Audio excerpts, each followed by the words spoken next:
You know I found Paula in a dumpster, right? What? You said you met her at the supermarket. I did. It was the bin out behind the dime a dozen. And you just picked her up out of the rubbish and brought her home? Why no? Sometimes I think I hardly know you.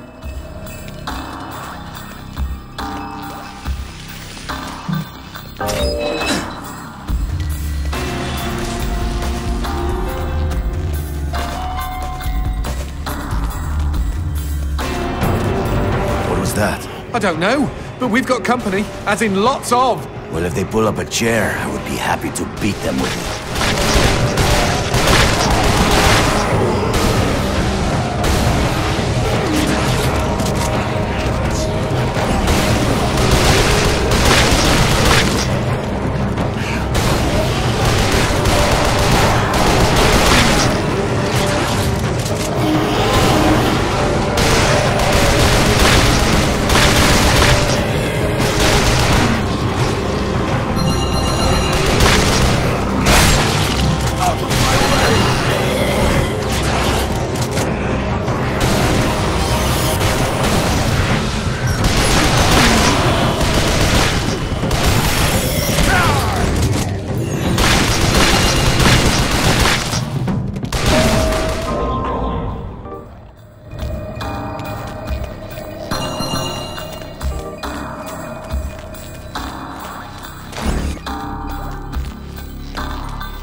The man who never had his fill.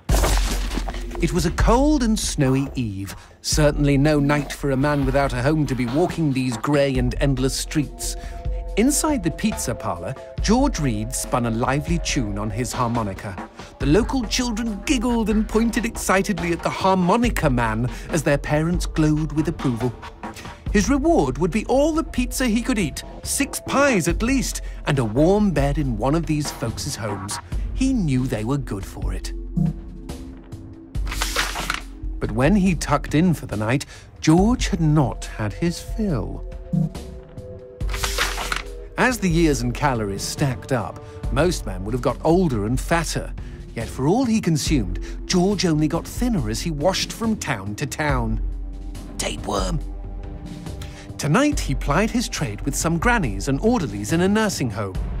Hoo-ah-ha! His harmonica filled the room with joy. After devouring 3 helpings of pork chops and mashed potatoes, he eyed the plate of the old woman next to him. Juice dribbled down his chin. "Go ahead, Georgie," she said. "You're such a good boy, you shouldn't have to starve." But George had not had his fill. Early the next morning, he was already on the freeway with his thumb in the air. "Where are you headed?" said the man in the truck. "Nowhere," said George. "Anywhere."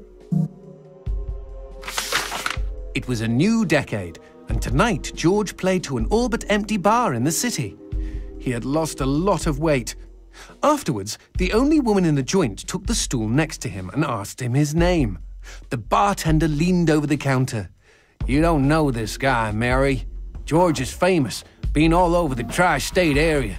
With a wink, he added, "Man's insatiable." And that night, George proved it as he buried his face in Mary's beaver. Holy woodland creatures! Attaboy, George! Attaboy, George! "Play that harmonica," she purred. But even after 5 trips to heaven and back, he had not had his fill. The morning after was an awkward affair as they stared at each other over coffee. One wanted to feel more, the other just wanted to feel. In his final days, George was all skin and bones. I can relate, except for the skin part. His last meal had been a mistake. It was on a sidewalk one night in a small suburban town that he came across the boy. Hungrily, and with an agonized grimace, he opened his mouth to beg for help.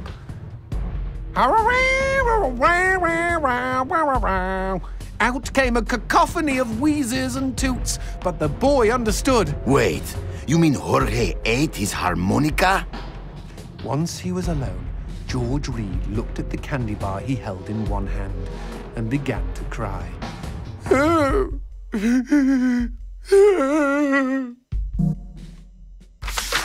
They found George's half-eaten body in a market next town over. In one hand he held a knife, in the other a fork.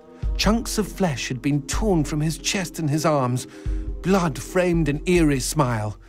The wind that morning blew fierce, and as it whistled through the hole he'd carved out of his own neck, the harmonica man played his last song in this world. There were Gawkers, and many knew him. They shared stories of how he'd filled them with hope, filled them with life. They, at least, had had their fill. Especially Mary. The end.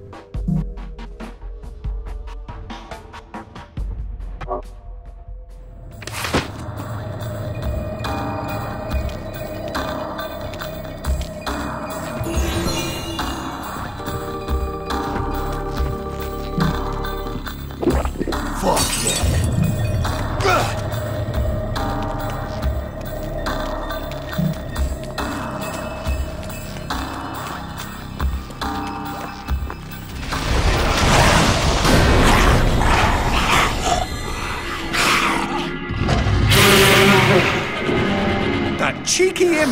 He doused our goat! Then let's put out some lights of our own.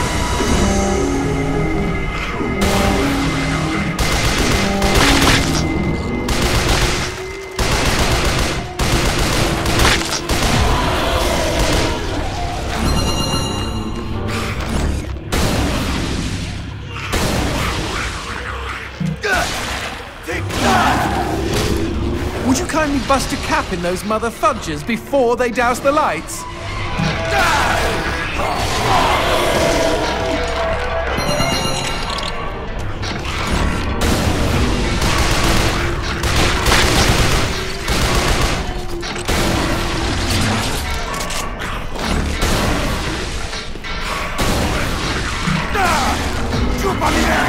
You know, we never finished talking about you kidnapping Paula. I didn't kidnap her. You hauled her out of a skip. Isn't that illegal in some states? What did she say? Nothing. Not for weeks. I was afraid to even touch her, you know? Like she didn't belong to me. To anyone.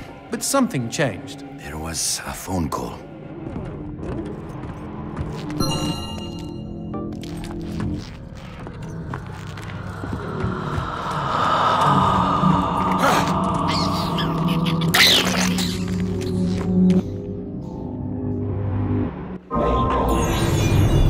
Speaking of phones, put that on hold, G. We've got company.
Now what's this about a phone call? Me and Paula were eating when the phone rang. Suddenly, she slams her fork down and says, "Don't answer it!" Creepy. First thing she ever said to me. But I got up to take the call. Johnson, you should have seen her. She jumped out of her chair, ran to the phone, and ripped it right off the wall. Whoa. Then she came and put her arms around me and started crying. It was the craziest, weirdest, sexiest thing I have ever seen. I have been hers ever since.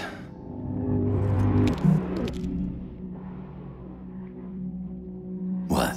Demons don't like teeth? The gun laws here are very strict. Haven't you wondered why they don't shoot back?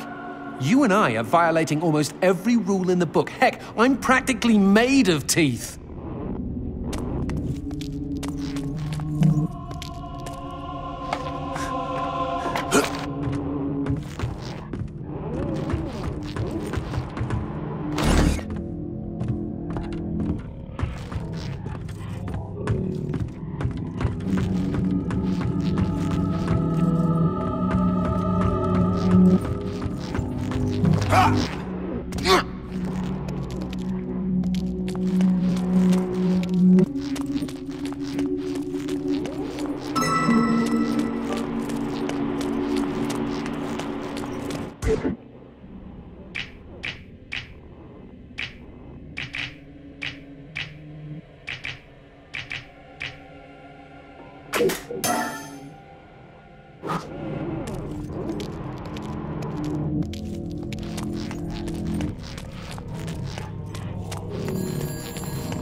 Expecting any phone calls? No, siree. Maybe it's from Paula. Or at least someone with answers.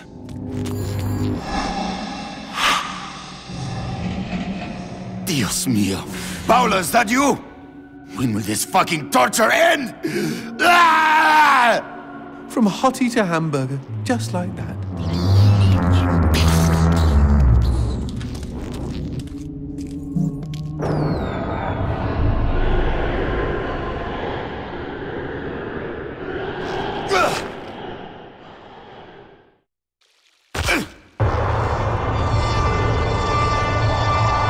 Fireworks! We could use these to chase away the darkness, at least in short bursts.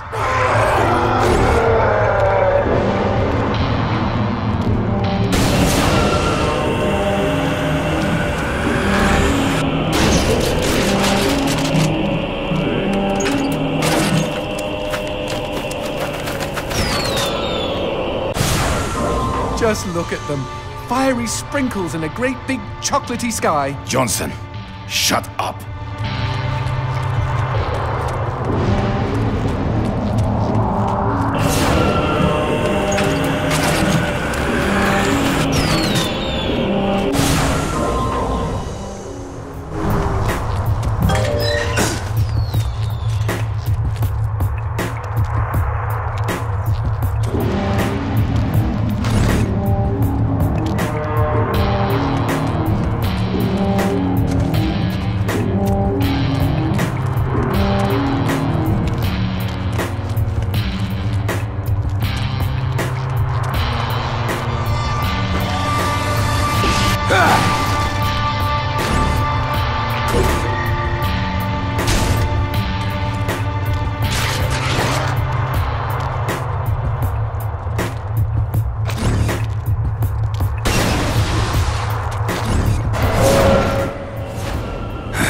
Magnifico.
this fucking darkness!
What the shit is that? Let's take a closer look.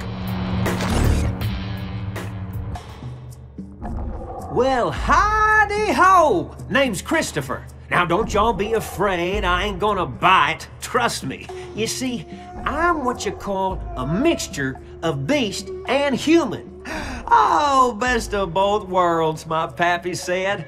But what are you doing around these parts? Ain't you a mortal? Why should I tell you?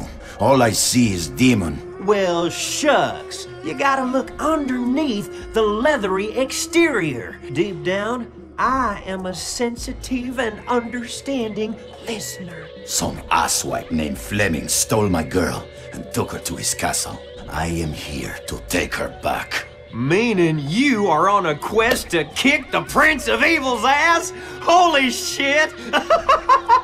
Oh, I want in on some of this action. How can I help, huh? How can I? Well, I hope that you're offering more than just enthusiasm. I tell you what, I get pretty hungry, and I just love them white gems. You get enough of those and we can trade. With the right incentive, I might even be able to introduce you to some real product. Know what I mean? Magnifico. Okay, then chuck them sparklies right down the hatch. Go on, feed me! Ah! Howdy-ho, if it ain't my bestest buddies. I'm surprised Christopher hasn't had a visit from the GEA. You read about Gembus all the time.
What's this? Sushi with a dick? These guys may look ugly, but they're actually quite useful. Are they friendly? Yes, I kept one as a pet. Hit them with light, and they'll keep you safe.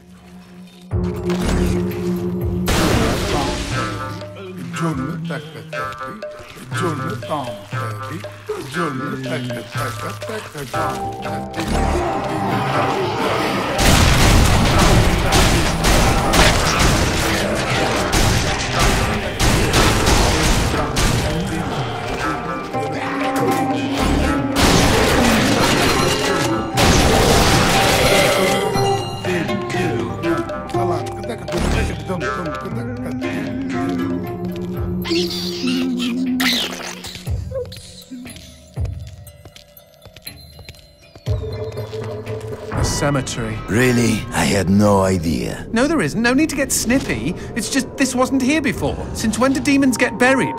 Since I came to town.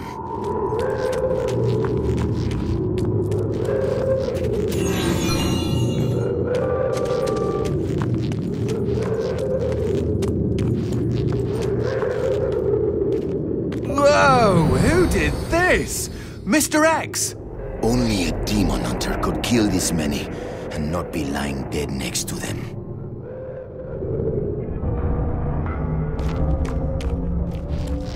Paula and I promised we would be buried together.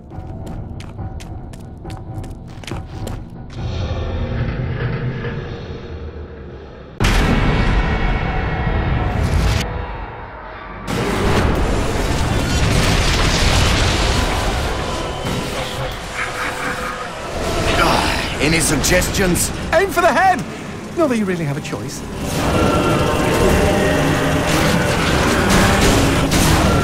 Shoot the red spots!